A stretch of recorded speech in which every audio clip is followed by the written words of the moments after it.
మొదటివాడు ఇది కూలి అనుకున్నాడు. రెండోవాడు ఇది దేవుని యొక్క కృప అనుకున్నాడు. పిత, పుత్ర, పవిత్రాత్మ నామమున ఆమేన్. క్రీస్తునాథుని యందు ప్రియమైన సహోదరి సహోదరులారా, మిమ్మల్ని అందరినీ కూడా ఈనాటి ధ్యానాంశమునకు ప్రేమపూర్వకముగా ఆహ్వానిస్తూ ఉన్నాను. మత్తయి శుభవార్త 20వ అధ్యాయము మొదటి 16 వచనములు.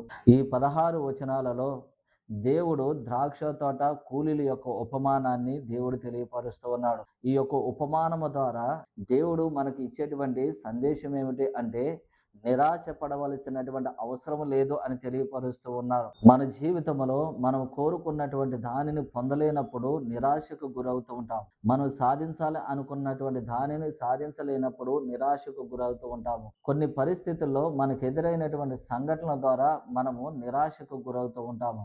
అయితే దేవుడు ఈ ఉపమానము ద్వారా నేర్పించేటువంటి పాఠము ఏమిటి అంటే, నీవు నిరాశ చెందవలసినటువంటి అవసరము లేదు అని దేవుడు ఈరోజు మనకి తెలియపరుస్తూ ఉన్నారు. మొదటగా ఈ యొక్క సువిశేష పట్టణంలో మనం చూస్తే దేవుని యొక్క కృప అక్కడ కనపడుతూ ఉంది. దేవుని యొక్క కృప ఎలా ఉంది అంటే, ఎనలేనటువంటి కృప. దేవుని యొక్క ప్రేమ ఎలాంటిది అంటే, అవధులలేనటువంటి ప్రేమ. దేవుని యొక్క దయాకరుణ ఎలాంటిది అంటే, హద్దులు లేనటువంటి దయాకరుణలాగా మనకి ఈ సువిశేష పట్టణంలో మనకి కనపడుతూ ఉంది. ఇదిగో ఉదయాన్నే వెళుతూ ఉన్నారు, మరలా 9 గంటలకు వెళుతూ ఉన్నారు, 12 గంటలకు వెళుతున్నారు, 3 గంటలకు వెళుతున్నారు, 5 గంటలకు వెళ్ళి కూడా ఇదిగో ఎవరైతే పని లేకుండా ఉంటున్నారో వాళ్ళందరినీ కూడా తన తోటకు పంపిస్తూ ఉన్నాడు. అనగా ఎవరైతే దేవుని యొక్క రాజ్యము కొరకు ఎదురు చూస్తూ ఉన్నారో, దేవుని యొక్క వాక్యాన్ని ఆలకించాలని ఆరాటపడుతూ ఉన్నారో, వారందరికీ దేవుని యొక్క వాక్యాన్ని ఆలకించేటువంటి భాగ్యాన్ని కల్పిస్తూ ఉన్నారు.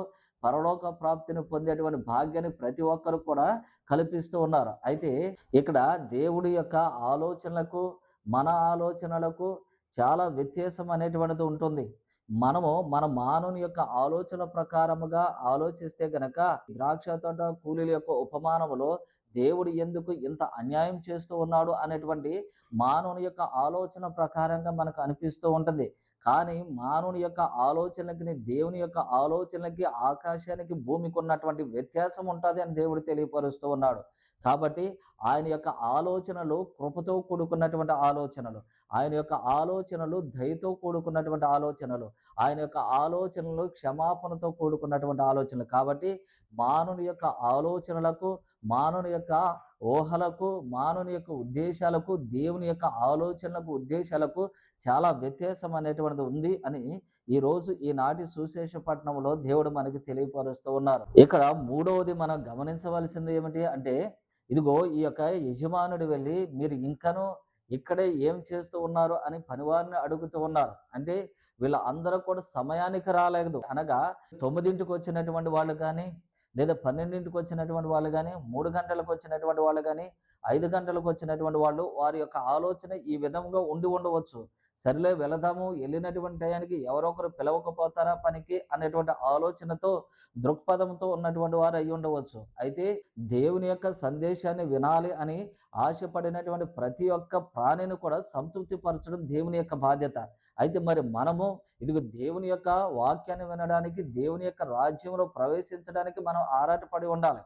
అయితే సాధారణంగా మానవులుగా మనమేం ఆలోచిస్తూ ఉంటాము, నాకు ఆరోగ్యం బాగానే ఉంది కదా, ఇప్పుడు దేవుని సన్నిధికి వెళ్ళడం ఎందుకు, నాకు మంచి సంపదలు ఉన్నాయి కదా, ఇక దేవుని సన్నిధికి వెళ్ళడం ఎందుకు, నా కుటుంబం సంతోషముగానే ఉంది కదా, దేవుని యొక్క సన్నిధికి వెళ్ళడం ఎందుకు అని ఆలోచన చేస్తూ ఉంటారు. ఇక ఎప్పుడు దేవుని యొక్క సన్నిధికి రెగ్యులర్గా వస్తూ ఉంటారంటే, ఆరోగ్యం అంతా పోయిన తర్వాత ఇక లెగలేనటువంటి స్థితిలో మూలుక్కుంటూ ఈడ్చుకుంటూ అప్పుడు మనం దేవాలయానికి వచ్చి దేవుని మీద అపారమైనటువంటి విశ్వాసాన్ని మనము కనపరుస్తూ ఉంటాము. కానీ దేవుడు చెబుతున్నటువంటిది ఏంటంటే, ఇదిగో నీకు సమయం ఉన్నప్పుడే ఆ సమయాన్ని సద్వినియోగపరుచుకోమని చెబుతూ ఉన్నాడు. 9 గంటలకి యజమానుడు వచ్చి వాళ్ళని పిలవకపోతే వాళ్ళు అక్కడే ఉంటూ ఉంటారు. మరి 12 గంటలకి యజమానుడు వచ్చి పిలవకపోతే కనుక అక్కడే ఉంటూ ఉంటారు.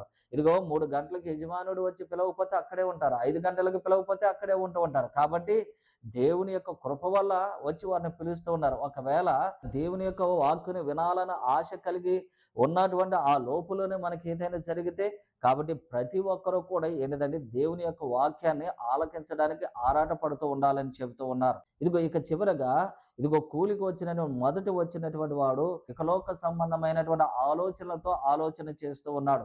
దేవుడు మాత్రము పరలోక రాజ్యము అందరికీ సమానముగా ఇవ్వబడుతూ ఉందని, దేవుని యొక్క వాక్యము అందరికీ సమానముగా ప్రకటించబడుతూ ఉంది అని దేవుడు ఈ రోజు మనకి తెలియపరుస్తున్నాడు. మొదటి వాడేమో కూలిగా అనుకుంటే, రెండో వాడేమో ఇది దేవుని యొక్క కృప అనుకుంటూ ఉన్నాడు.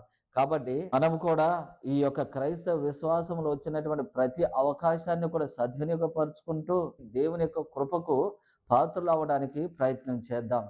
పిత, పుత్ర, పవిత్ర ఆత్మ నామమున ఆమేన్.